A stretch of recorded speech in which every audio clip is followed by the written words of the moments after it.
The pasuk in Parshas Lech Lcha states as follows: Vayikach Avram es Sarai ishto. Avram takes Sarah his wife. Ve'es Lot ben Achiv, and he takes his nephew Lot. Ve'es kol rechusham asher rachashu, and all of their rechush, all of their belongings that they accumulated. Ve'es hanefesh asher asu b'Charan, and the souls that they made in Charan where they were living. Vayetzu laleches arza Canaan, and they went out. They set on their way to go, to walk, to travel to Arza Canaan, to the land of Canaan, Vayavo Arza Canaan, and they come to the land of Canaan, which we know, of course, as being the land of Israel. All of those mentioned in this pasuk can be identified, except for V'es hanefesh asher asu b'Charan, the nefesh, the souls that were made in Charan. What does that mean? So Rashi explains to us, Rashi says that these were individuals who Avraham and Sarah introduced to the belief system of monotheism. Avraham was Megayeres HaNashim, Avraham converted the men, and Sarah Megayeres HaNashim, Sarah converted the women. They brought all of these people, they persuaded them, they inspired them, and they brought all of them under the shade of God's presence. They introduced them to a concept of monotheism, which effectively was Avraham and Sarah's life mission. The problem is that after Avraham and Sarah pass away, we really never hear of these people again. This nefesh, asher asu b'Charan, these souls that were made in Charan, seem to disappear. What happened to them? So Rav Henoch Alexander, Zichar Tzadik Livracha, explains as follows with his insight. He says, Avram and Sarah were individuals who were very outgoing.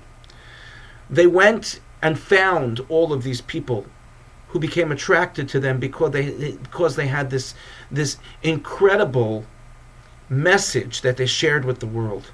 And as they shared their message, people came from all areas to become closer to Avram, to jump on board, and to walk along with Avram and Sarah. But after Avram and Sarah died, Yitzchak, their son who took over, Yitzchak was very different. Yitzchak wasn't outgoing. Yitzchak was more reserved. Yitzchak was also a tzaddik like his parents. He was a righteous person. He was a true believer in Hashem, in monotheism, of course. But Yitzchak was a different personality. And because he was a different personality, these Gerim, these individuals who had been inspired through Avram and Sarah's outgoing personality, felt that they couldn't learn from Yitzchak. And so they returned back to their homes.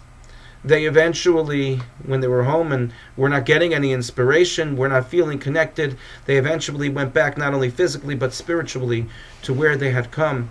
And here these souls were no longer the souls that Avram made. They were no longer Gerim, but they were Gerim who went back and no longer believed in what the life's mission of Avram and Sarah was.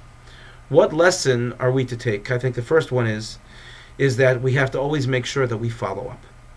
This Shabbos is the Shabbos where Jews around the world are going to be celebrating Shabbos, the Shabbos Project. Some Jews who have never experienced Shabbos before are going to be joining all together with so many other Jews to spend the most special day of the week together, to experience the beauty of Shabbos together.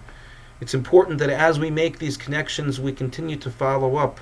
As we create inspiration together, we continue to do so and not simply let it be one Shabbos a year, but continue to find a way to connect to all of our fellow Jews and bring them closer as we become closer to HaKadosh Baruch Hu, to God and to His Torah. And there's also another message, and that is sometimes we should get out of our comfort zone a little bit. And we should allow ourselves to respect and learn from those who may be a little bit different than us. Individuals we may say, that person is too reserved. I'm too outgoing, I can't learn from them. Or that individual is too outgoing for me and I'm a quiet person, I can't learn from them. Here the message is that we can learn from everyone. Any type of personality.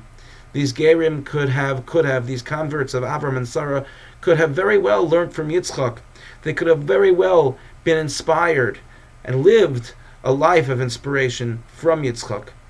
But they tuned him out because of what they saw on the outside, as opposed to giving him the chance to help them continue to grow through their lives. May we hopefully celebrate this Shabbos together, build connections with our brethren and each other that hopefully will last for many, many more Shabbosos in the future. Thank you for listening, and good Shabbos.